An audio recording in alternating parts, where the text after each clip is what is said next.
1,000 li west of the Great Tao sect, ancient stone statues stand guard over a hidden tomb buried deep within the forest.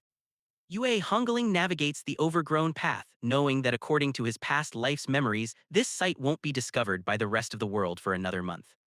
He dashes forward with blinding speed, wind whistling past him as he rushes to secure the advantage before anyone else arrives. Without hesitation, Lu Yi enters the towering stone corridor, his silhouette disappearing into the dark depths of the earth. He reaches the central chamber, his eyes locking onto a solitary stone table sitting untouched in the center of the room.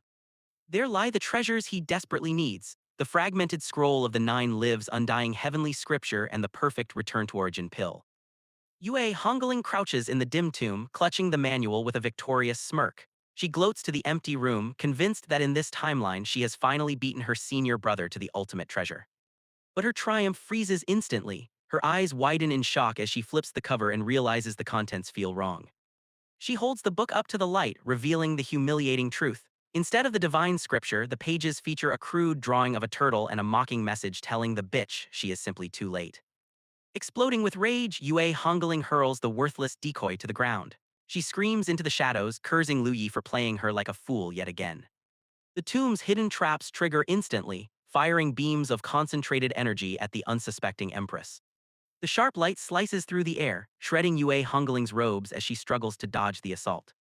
A golden formation rises from the ground, imprisoning her within an inescapable energy barrier. Realizing she has been played, she screams in fury for Lu Yi to let her out. 3 days pass. The silence of the courtyard is shattered as the wooden doors explode inward.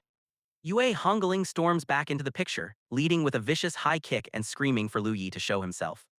Her aggression is met with instant dominance. A massive hand of golden energy erupts from the room, catching her mid-stride and slamming into her chest. The impact lifts her off her feet, hurling her backward with a surprised gasp. She crashes onto the stone pavement, her legs sprawled in an undignified heap as the dust settles. Lu Yi remains unseen within the room, his voice dripping with sarcasm as he scolds her for not knocking first. Yue Hongling wipes a streak of blood from her lip, her eyes burning with defiance. She screams that she would sooner die than ever bow to him. It turns out she tried diplomacy first. Moments ago, she politely asked for entry, only for Lu Yi to coldly tell her to get lost. Furious at the rejection, she pounds on the barrier, demanding to know if he stole the perfect return-to-origin pill from the ancient tomb. Her answer comes in the form of violence. Golden energy lashes out from inside, striking Yue Hongling and sending her flying backward through the air.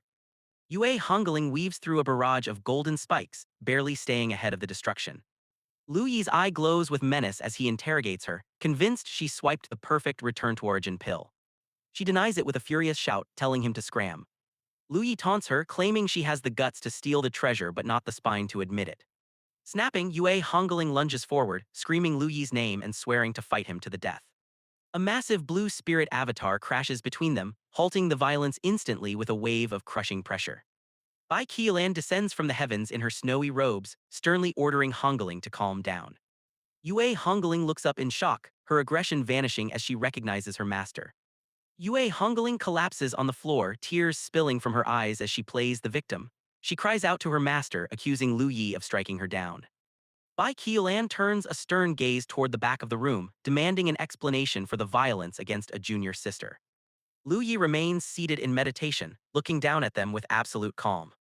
He doesn't offer an apology. With a cold stare, he simply states that she entered without knocking, so he corrected her lack of manners. Bai Qialan sighs, unable to argue with his logic but exhausted by the infighting.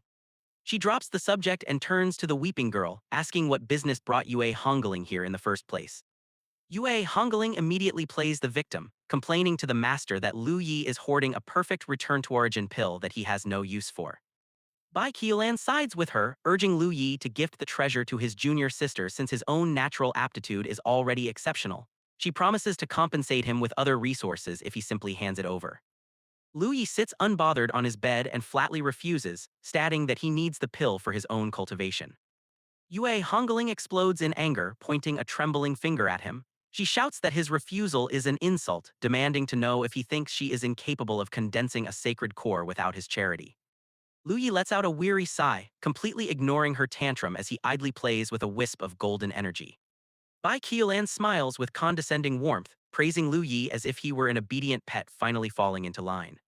But Lu Yi just chuckles darkly, the golden light of the pill reflecting in his eyes. With a provocative stare, he lifts the priceless treasure to his lips and swallows it whole right in front of their faces. Bai Qiulan flinches in shock as the energy vanishes down his throat. Yue Hongling explodes with humiliation, swearing that she will condense a sacred core on her own just to crush him for this insult. She storms out of the room, her pride shattered by his casual dismissal. Bai Qiulan sighs, disappointed that Lu Yi let his resentment drive him to such a wasteful act instead of supporting his junior sister. Meanwhile, the scene shifts to the Chu Sword Manor. Inside the Chu Manor, Zheng Xiuyu plays the role of a doting mother, hand-feeding Chu Ling a bowl of emerald rice congee. Chu Ling accepts the spoon with tears of gratitude, blindly declaring that her adoptive mother treats her better than anyone else in existence. She vows to never leave her parents' side again, completely unaware of the web being spun around her.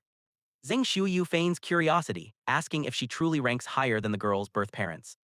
Chu Ling scoffs at the memory of the people who abandoned her, insisting they are nothing compared to the love she receives here. Satisfied with the girl's blind loyalty, Zheng Xiuyu ends the conversation and orders her daughter to rest. She glides out of the room with a hidden smirk, leaving Chu Ling alone to recover. Outside the room, Chu Xian and Zheng Xiuyu share a sinister whisper in the shadows. They aren't relieved for her safety, they are ecstatic that their sacrificial lamb has walked right into the slaughterhouse to save the family.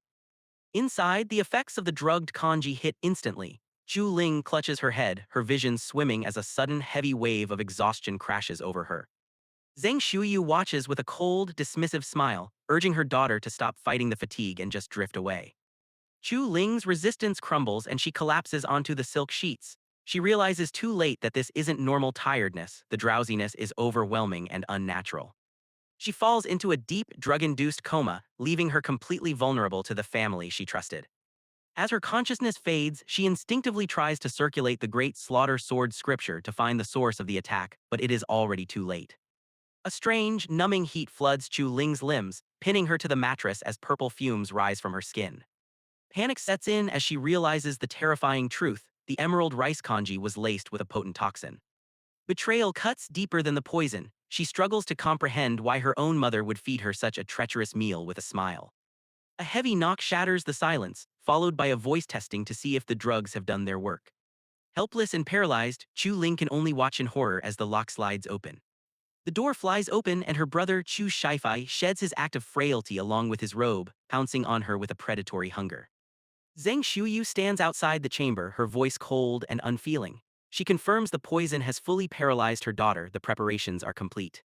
Chu Shifai drops his act of frailty completely. He smirks at his mother, praising her cunning ruthlessness in trapping his sister so easily. With a wave of her hand, Zheng Xiuyu commands the servants to drag the girl out. She orders them to deliver the sacrifice straight to the old ancestor. Two guards hoist Chu Ling's limp body onto their shoulders, chuckling darkly as they haul her down the corridor. Tears stream from Chu Ling's eyes. Betrayed by the parents she worshipped and the brother she protected, she can only watch in silent horror as they carry her toward her doom.